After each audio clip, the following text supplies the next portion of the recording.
वो दोनों एक साथ बाहर निकली तो माँ जी को लॉन्च में शॉपिंग बैग्स रखे देखकर ताज्जुब से बोली, आप लोग चेकअप के लिए गए थे या शॉपिंग करने? आरुषा ने कहते हुए उनके सामने वाले सोफे पर बैठकर शॉपिंग बैग्स में झांकना शुरू किया था। आने क्यों पीछे रहती, वो भी बैठकर सारे शॉपिंग बैग्स खोल खोल कर देखने लगी। असलान कुछ और भी शॉपर्स उठाए लॉन्च में आया तो वो दोनों आराम से सारे बैग्स खोल खोल कर देखती, सारी चीज़ों पर तबसरा कर रही थी। और माँ जी आराम से बैठी अपने मोबाइल पर निगाह जमाए हुई थी। माँ, ये चेक कर लें कुछ रह तो नहीं गया है।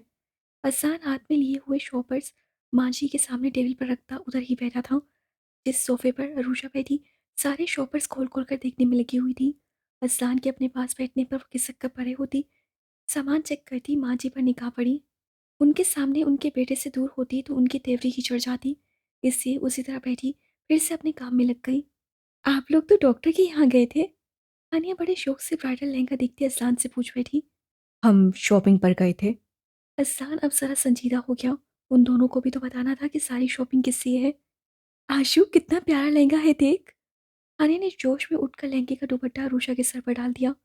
असलान ने भी हाथ सा गर्दन मोड़कर देखा, फिर बड़ी मुश्किल से उससे अपनी निगाह उसके चेहरे पर से हटाई थी।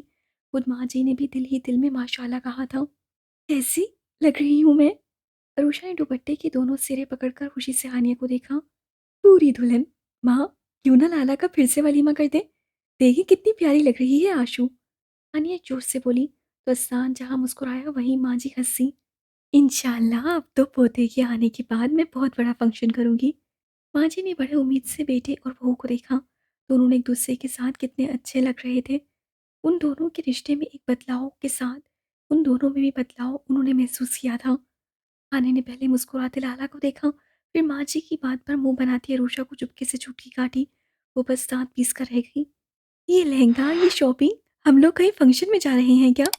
बात बदलने के लिए अरूषा ने सर से दुपट्टा उतारते हुए शौक से पूछा।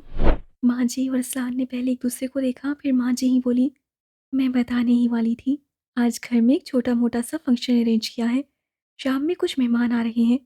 आने की तरफ देखते हुए उनकी आवाज़ सीमी ही थी। कैसा फंक्शन? अरूषा कुछ हटकी थी, गर्दन मोड़कर असलान से पूछा। हानिया के निकाह का। आज इसका निकाह है। असलान ने कोई तो उम्मीद बांधे बगैर संजीदगी से बताया। जहां अरूषा को पूरी तरह से शौक लगा था, वहीं हानिया की पूरी हंसी ही तूफानों की जद में आ गई। मुद्दत बाद भाई का रवैया बदला भी तो किस सबब? लहंगा उसके हाथ से फिसलता नीचे कारपेट पर गिर गया। हसन ने पहले हल्के से दरवाजे पर दस्तक दी, फिर मजबूत कदमों से अंदर आ गया। हानिया जो अरूषा की गोद में सर रखे रो रही थी, असलान को रूम में देखकर सीधी होकर बैठ गई। तेजी से अपने आंसू साफ करते हुए उसे दुपट्टा शानों पर दुरुस्त किया। अंदर आ चुके असलान को अरूषा ने अपने आंसू पूंछते हुए बहुत नाराजगी से देखा। उसके फैसले से वो उससे खफा हो चुकी थी। असलान के तब्दील हो जाने पर वो अपने साथ साथ इस बात पर भी खुश थी कि अब असलान को हशम और हानिया के रिश्ते पर कोई एतराज़ नहीं होगा। वो तो मौके की तलाश में थी कि असलान से बात करे और उससे डायरेक्ट हानिया का निकाह करने का ही फैसला कर दिया। वो भी सब जानते हुए वो इतना बेदर्द कैसे हो सकता है कि अपनी ही बहन की खुशी नज़रअंदाज कर दे। अरूषा की आंखों के शिकवे शिकायत बढ़ते हुए भी असलान उसकी नाराज़गी को नज़रअंदाज करते हुए हानिया के करीब ही बेड पर बैठ गया। रो क्यों रही थी मेरी गुड़िया? बैठते ही हानिया को खुद से लगाकर उसके सर पर हाथ फेरते हुए असलान की आवाज़ में प्यार ही प्यार था। रुलाने वाले पूछते हैं रो क्यों रही हो? हानिया क्या जवाब देती, अरूषा ही तड़क कर बोली। अच्छा, तुम्हें तो नहीं रुलाया, तुम किस खुशी में रो रही हो? आबरू सुकड़ कर उसे देखते हुए दिल जलाने वाली मुस्कुराहट के साथ कहा। असलान साहब, हानिया मेरी बहन है, आपको तो कुछ दिखाई नहीं देता, कुछ समझ नहीं आता। वो उससे अच्छे से लड़ने वाले मूड में आ चुकी थी। हानिया उसके तेवर देखकर घबरा रही थी। मुझे यही दिखाई देता है कि ये मेरी बहन है और तुम्हारी नंद।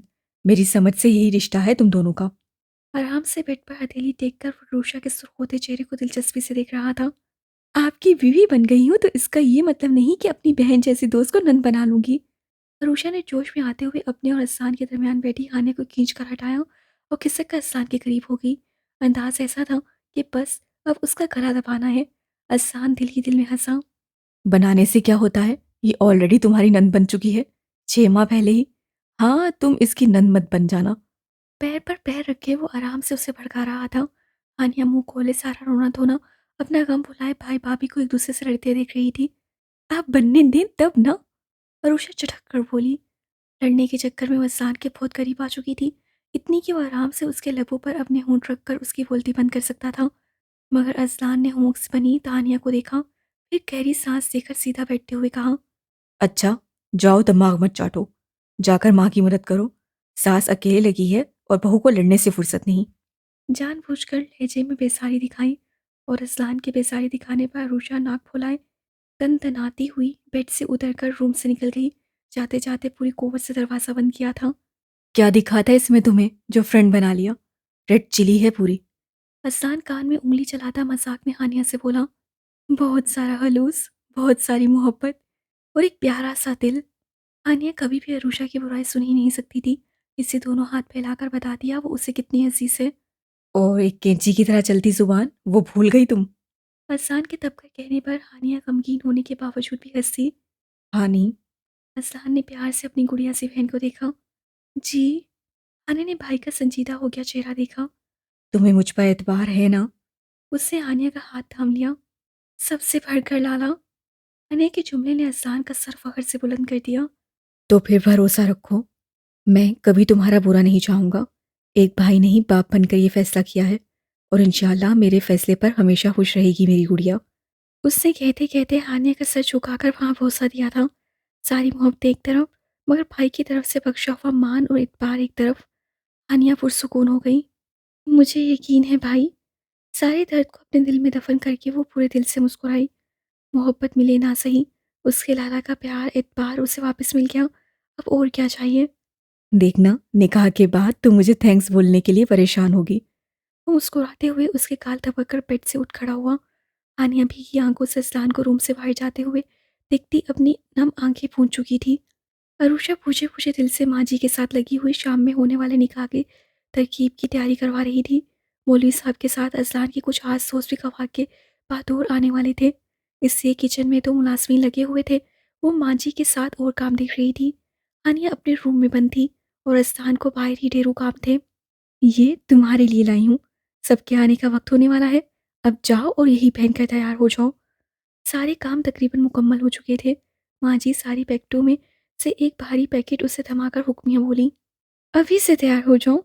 पैकेट हाथों में लेते हुए अरूषा ने बेचारगी से कहा, उसका तो बिल्कुल भी दिल नहीं कह रहा था कि वो निकाह अटेंड करे, मगर हाय रे मजबूरी। तो और कब? दूल्हा आ जाएगा तब। अभी जाओ और अच्छे से तैयार होना, बिल्कुल दुल्हन की तरह लगनी चाहिए तुम मुझे। वो ज़रा सख्ती से उससे मुखातिब हुई। जिस तरह वो लापरवाह तबीयत की मालिक थी, उसे एक वो ही ढील कर सकती थी, वरना नर्म बनो तो उसे सवाए खाने और सोने की कोई और फिक्र नहीं रहती थी। जी निकाह भी ना पढ़वा लूँ दोबारा अज़लान साहब से। चलकर जुबान से निकला, मगर इधर आंखों में चिंगारी देखकर अरूषा ने बेचारी वाली सूरत बना ली। जी वो, मेरा भी दिल कहने लगा कि दुल्हन बनूं तो। बक बक कम किया करो ज़रा। अरूषा जल्दी से सफाई देने ही लगी कि उन्होंने उसे झपट कर चुप करवा दिया। वो बस होंठ लटकाकर शॉपर में झांकने लगी। देखिए कैसा ड्रेस है। अज़लान बदला बदला सा लग रहा है मुझे। शुक्र है कुछ तो मेरी नसीहत का असर हुआ है तुम पर। वो इस बार नर्म हुई तो अरूषा खुशी से चहक कर बोली, जी मैं कर रही हूँ अमल। अब आप खुश हैं ना? अज़लान को कितना बदल दिया है मैंने। वो बड़ी खुशी से उनसे तारीफ वसूलने के लिए चमकती आंखों से देख रही थी। आज तो सासू माँ तारीफ कर ही देंगी। हाँ, खुश होना है मुझे। दुनिया देखी है मैंने। तुम मुझे पट्टी मत पढ़ाओ। कब मेरे पोते वाली ख्वाहिश पूरी करोगी तुम? अभी तक ऐसे कोई असरात मुझे नज़र नहीं आ रहे हैं। या अभी तक बच्ची ही बनी हुई हो तुम? ये मत भूलो, असलान भी एक मर्द है। उसकी बर्दाश्त को इतना ही आजमाओ जितनी उसकी सक्कत हो। बाद में शिकायत मत करती फिरना मेरे बेटे की। वो बोलना शुरू हुई तो उन्होंने उसे झाड़ने के साथ साथ फिर से जो बताना शुरू किया। सच में अरूषा के कानों से धुआं निकलने लगा। आज तो उन्होंने ऐसी ऐसी नसीहत की कि अरूषा जितनी देर उनके पास बैठी रही थी, उन नसीहतों के अमल करने पर तसव्वुर से छुरछुरी लेती रही थी। उन्होंने फिर से उसे सब अच्छे से सुनाकर समझाकर ही अपने सामने से हटने दिया था। जैसे ही वो बात खत्म करके काम से उठ गई, अरूषा चैन का सांस लेती अपने रूम की तरफ ऐसे भागी जैसे उसे डर हो कि वो उसे फिर से सब सुनाने के लिए पकड़ ना ले। अज़लान, तुम अभी तक वैसे ही घूम रहे हो? जाओ जाकर अभी तैयार हो जाओ। वो बाहर गार्ड्स को हिदायत देकर अंदर आया ही था कि माँ जी ने उसे देखते ही प्यार से हिदायत की। जी जा रहा था बस। हानि तैयार हो गई? असलान ने अताहत से सर हिलाकर अपने हुलिये पर निगाह डालते हुए उनसे पूछा भी। हाँ हो रही है, अब सारे काम छोड़ो, तुम भी जाओ तैयार होकर जल्दी से नीचे आओ। वो कहकर किचन की तरफ मुड़ गई तो असान तेजी से सीढ़ियां तय करता रूम की तरफ बढ़ा। बीच में मोबाइल पर रिंग हुई तो कानों से मोबाइल लगाकर उससे अपने बेडरूम की डोर पर हाथ रखकर हल्के से धक्का देकर खोला था। डोर खुला था और एक बार फिर कुछ माह पहले वाली सिचुएशन का उन दोनों ने सामना किया था। असान को अंदर आते देखकर रूषा के हाथ से बंद करते हुए काम से गए। असान की गहरी नज़र उस पर टिक गई। होंठों में लिप पेंसिल दबाए वो उसे बंद करने की कोशिश में लगी हुई थी कि वो अंदर चला आया था। इस बार असलान के दिल में कोई भी शर्मिंदगी, कोई भी एहसास जुर्म पैदा नहीं हुआ, बल्कि पूरे इस्तकाक से कान में मोबाइल लगाए मुस्कुराते हुए आगे बढ़ा। अरूषा ने उसे अपनी तरफ आते देखकर अपनी कोशिशों को बंद करते हुए तेजी से मुड़कर अपनी पुश्त ड्रेसिंग टेबल से लगाने की कोशिश की। असलान उधर मौजूद फर्द का हूँ हाँ में जवाब देता, होले होले कदम उठाता अरूषा के पास आकर रुका था। इससे पहले कि वो घबरा कर कुछ बोलती, असलान ने होंठों पर उंगली रखकर इशारे से उसे खामोश रहने को कहा और उसे अपने कान से लगा फ़ोन दिखाया, जिसका मतलब था कि वो खामोश रहे और उसे अपनी करने दे। अरूषा का बाजू जकड़कर उससे खींचकर फिर से उसे आईने के सामने कर दिया और खुद उसकी पुष्ट पर खड़े होकर गहरी निगाहों से आईने में नजर आते अरूषा के सरापे को देखते हुए उससे अरूषा की सिप ऊपर कर दी। सिर्फ सिप ही ऊपर नहीं की, डोरियों को भी बांधना शुरू किया था। अरूषा दम साधे बस आईने में नजर आते असलान के अक्स को देख रही थी। मोबाइल कान से लगाए वो मुख्तसर जवाब देता पूरे हक से अपना काम कर रहा था। जैसे मैंने कहा है वैसा ही होना चाहिए फैज़ान। ओके? वो अपना काम खत्म करके आराम से बात करता मुड़कर ड्रेसिंग रूम में चला गया। अरूषा की सांस में सांस आई। शुक्र है ये रोमांस के मूड में नहीं थे।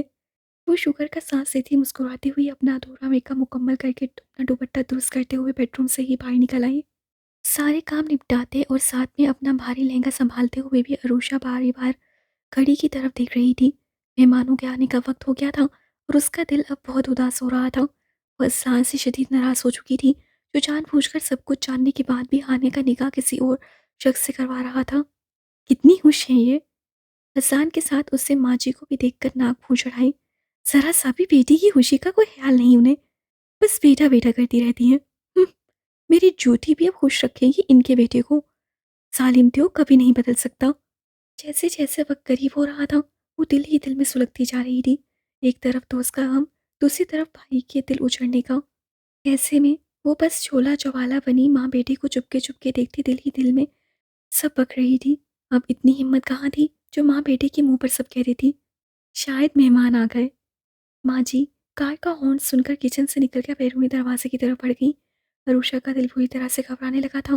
वो चाहकर भी कुछ नहीं कर पा रही थी।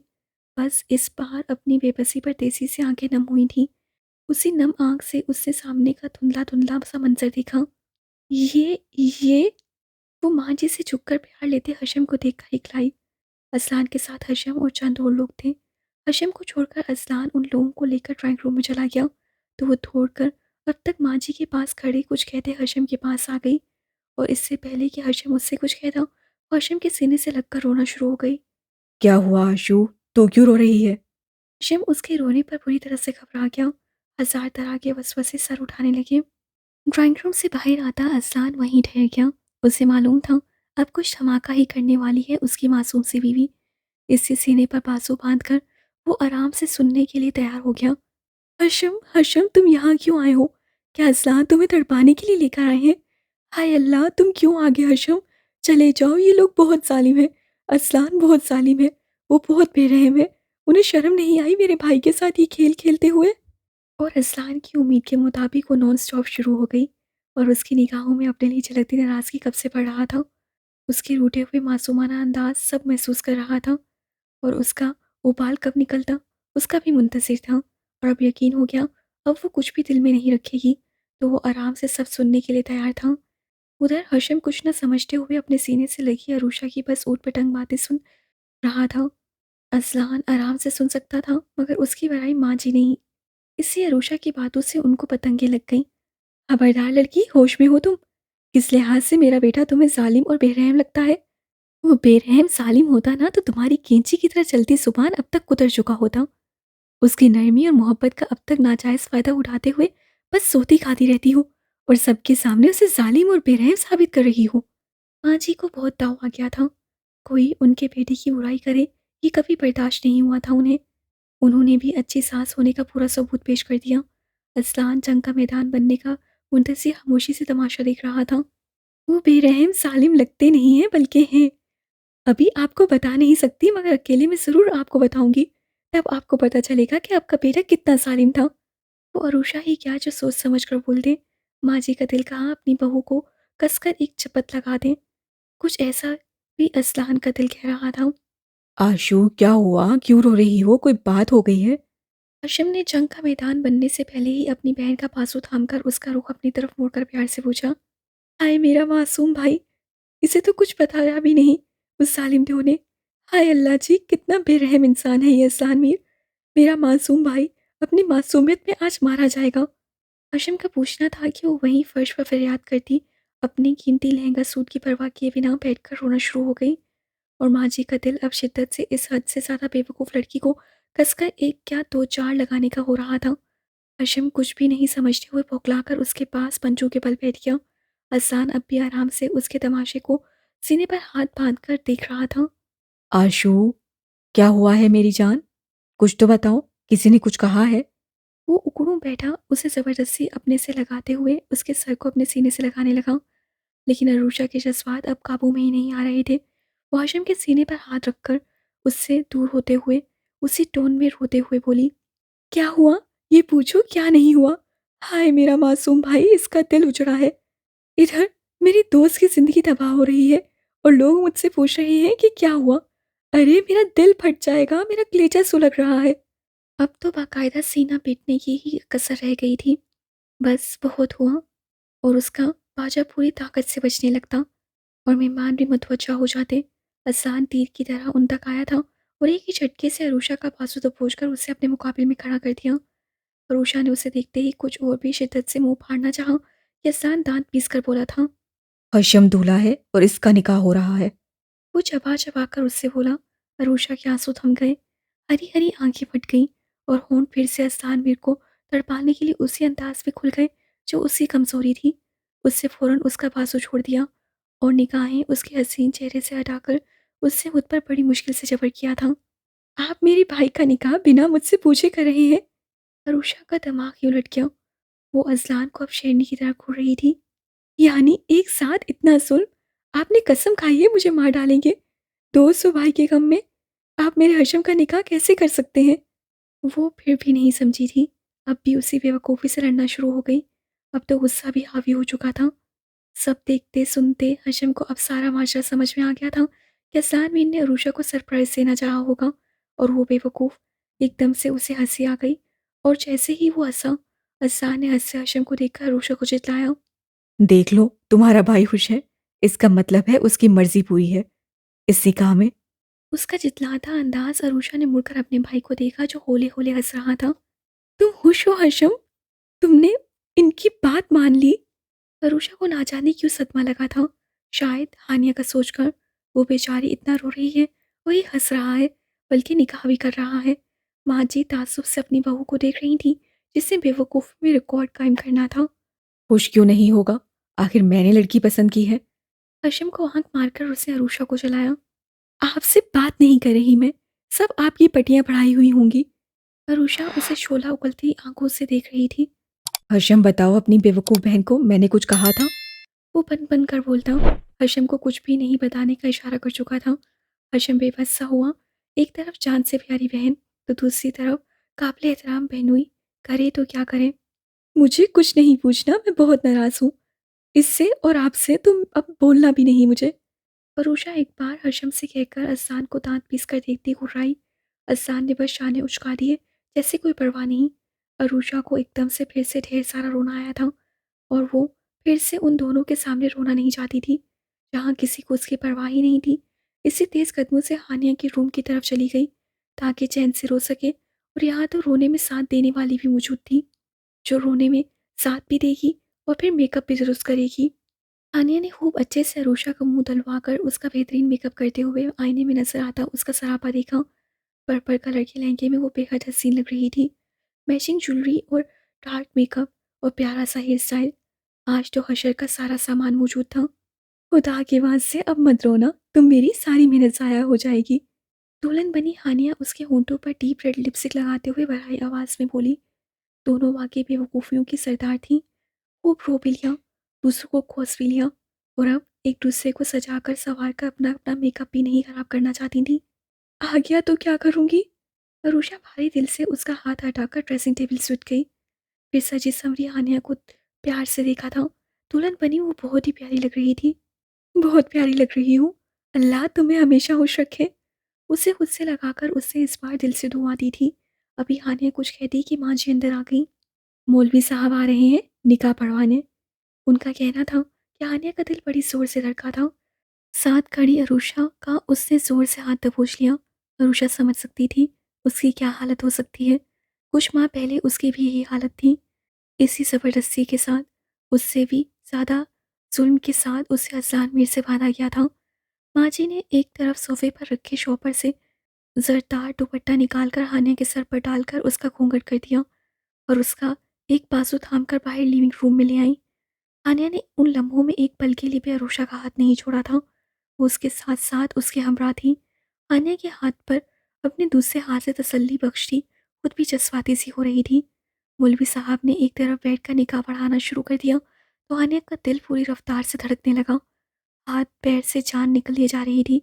जैसे ही मौलवी साहब ने दूल्हे का नाम लिया, अरुषा ने झटके से सर उठाकर असलान मीर को देखा, मगर वो जानबूझकर उसकी तरफ देखने से गुरेज करता हानिया के पास आकर खड़ा हो गया, जिसे पूरी तरह से शौक लगा था। माँ जी ने हानिया के हाथ को दबाकर कबूल करने का इशारा दिया। बड़ी मुश्किल से उसके मुंह से कबूल है के जुमले निकले। जैसे ही उससे कबूल किया, सबने मुबारकबाद की सदा दी थी। असलान ने झुककर हानिया के सरदार आंचल पर बोसा दिया था। उसका दिल भर आया था। ये बहनें भी कितनी अजीब नेमत होती हैं अल्लाह की, जिनके पराया हो जाने से दिल कैसा बेचैन हो जाता है। मुबारकबाद का एक शोर था जो लिविंग रूम में उठ रहा था, मगर हानिया और रुशा दोनों को अचानक मिलने वाले इस शौक ने साकित सा कर दिया था। असलान ने सबसे निगाह बचाकर एक नगाह बुत बनी अरुषा पर डाली और फिर उसके लबों पर बड़ी जानदार मुस्कुराहट खिली थी।